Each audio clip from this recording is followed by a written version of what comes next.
How's it going, everyone? Today we're going to continue looking at free agents that could potentially help the Laker team next year. And in this video, we'll be looking at the top 5 big men available that the Laker team could afford that are able to space the floor. This is almost a need in today's NBA where 3-point shooting is so popular, but before we get to the video, if you take the time to drop a like on the video and subscribe to the channel if you haven't already, it would be greatly appreciated. And turn on notifications to get notified right away when I drop a video. Thank you. But anyway, I believe the Laker team should consider adding another power forward or center to their team who can space the floor. We've seen how valuable it can be to their team during the playoffs, where Markieff Morris has often been key to opening up their versatility as a team, allowing them to use the lineup where every player on the floor can shoot, while not having to sacrifice any height either. Their best lineup has arguably been with Anthony Davis at center, and then with Markieff Morris or Kyle Kuzma at power forward. Having one of those two in at power forward allows Anthony Davis and Lebron to have more space to operate and find easier shots, due to the other team not being able to cheat off of other players to double team them, because every player on the floor for the Lakers can shoot. This is why I believe adding another big man who can shoot could be very valuable, especially if Markieff Morris doesn't return to the team next year. And just to clarify, a player will only qualify for this list if they play primarily either power forward or center, they have shown the ability to shoot 3-point shots effectively, and most importantly, the Laker team can actually afford them. Affording them is most important because while a guy like Serge Ibaka, for example, would theoretically be a great idea to add to the Laker team, it would be impossible due to the Lakers not being able to afford him. The salary cap for 2020-2021 will likely remain at $109 million for each team, and if you estimate the money the Lakers will already have committed to this team after bringing back Anthony Davis on a max contract, it will be around $97 million, which means they will only have around $12 million to spend in free agency, which isn't a lot. Which is why finding affordable free agents that could also help the team is so important. They will also have to get creative with veteran minimum level contracts and the mid-level exception, as these don't count against the salary cap, but you also can't sign a player to a long-term deal with those either. Hopefully that was easy for you guys to understand, and you now realize why it's unrealistic to think that the Lakers could afford to bring in a guy like Serge Ibaka or Danilo Gallinari or other popular potential free agent names mentioned in the comments that have no chance of happening, like Jeremy Grant or DeMar DeRozan. But with all of that being said, coming in at number 5 we got Patrick Patterson. And although Patterson hasn't been a starter in the NBA for a few years now, there's a reason why he keeps finding a role on NBA teams every year, and that reason is because he has a perfect offensive game for a big man in today's NBA.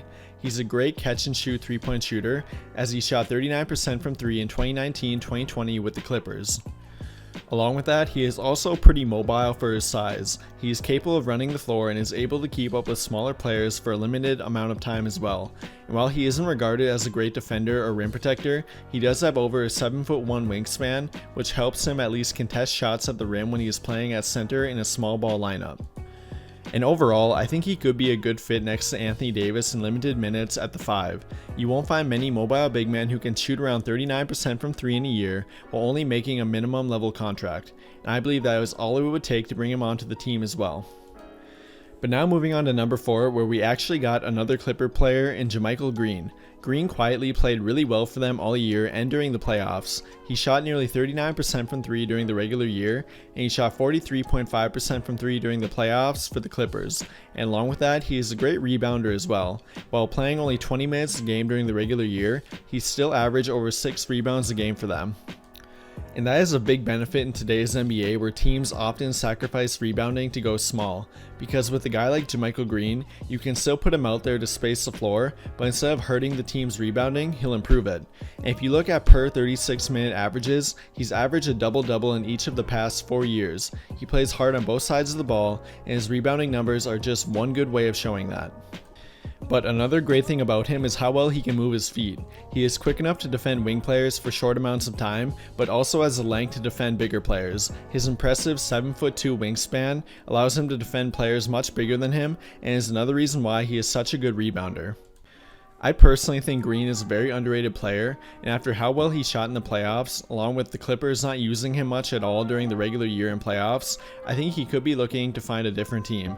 He only made around $4 million a year with them in 2019-2020, and even though he has a player option for next year, it seems very likely that he'll decline it and test free agency. And I believe the Lakers would not only benefit greatly by adding him to their team, but it would also help them by taking away a player from the Clippers. The Clippers don't have the money to bring back Montrezl Harrell, and if JaMychal Green also leaves, they would have a big hole at power forward next year. I think the Lakers could persuade him by offering him a deal with a mid-level exception worth around $8 million. But now moving on to player number 3, which is DeMarcus Cousins. While he was expecting to be a part of the Laker team during the 2019-2020 NBA year, he unfortunately had another bad injury by tearing his ACL before he even had a chance to play a game with the team. Although he still was a part of the team for more than half a year before they waived him to make room on their roster for additional players.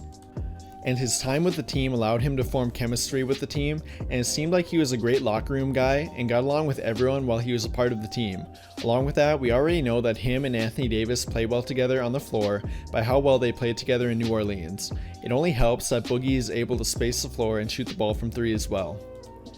And while no one is really expecting Boogie to come in and be a starter, or even play more than 20 minutes a game, he could be a great addition to add versatility to the team and to continue to make them a hard team to match up against. And if we look at around the time when he started shooting 3-point shots in 2016, he shot around 35% from the 3-point line while attempting 5 a game since then. There aren't many centers in the NBA who can do that, let alone ones that also grab a ton of rebounds as well and do it all for a minimum level contract. I think he is a no-brainer to bring back to the team next year. But now moving on to player number 2, which is Aaron Baines. And although he hasn't been shooting 3-point shots for very long, he's quickly become one of the best 3-point shooting centers in the entire league. He really only started becoming a 3-point shooter during the 2018-2019 year, where he attempted 1.2 a game and made 34.4%, which is actually pretty good. But then in 2019-2020, he improved on that even more, as he shot 35.1% on 4 3-point shots attempted per game. He not only improved his efficiency, but he took more and made more as well. Those numbers are already great for a center, but if he could keep improving, that would only increase his value, and his value likely would have kept increasing if he hadn't gotten hurt towards the end of the year, which also kept him out of the NBA bubble. And while that was unfortunate for him, it may have decreased his value enough for a team like the Lakers to have a chance to get him. Baines made only a little over $5 million a year in 2019-2020, and even though he was having a great year, he will be turning 34 years old in December, and he has gotten hurt in each of the past 2 years. And with Phoenix already having a great center in DeAndre Ayton, I don't think they'll be looking to pay Baines any more money to bring him back. And while he does have a little risk associated with him getting injured in each of the past 2 years, I think his potential fit with the Lakers would make it worth taking a risk on him. He is a legitimate center and would fit perfectly next to Anthony Davis in the starting lineup or off the bench. He can allow AD to play his preferred position at the 4 for longer, while at the same time providing the floor spacing the team needs when AD plays at the 4. And Baines could provide that floor spacing while at the same time providing good defense and rebounding. Baines is a tough player, and even though he doesn't block a ton of shots, he does a good job defending the rim and grabbing rebounds. If you look at his per 36-minute average, he's only grabbed under 10 rebounds a game in his entire career twice, which is very impressive considering he's transitioning towards playing more around the 3-point line.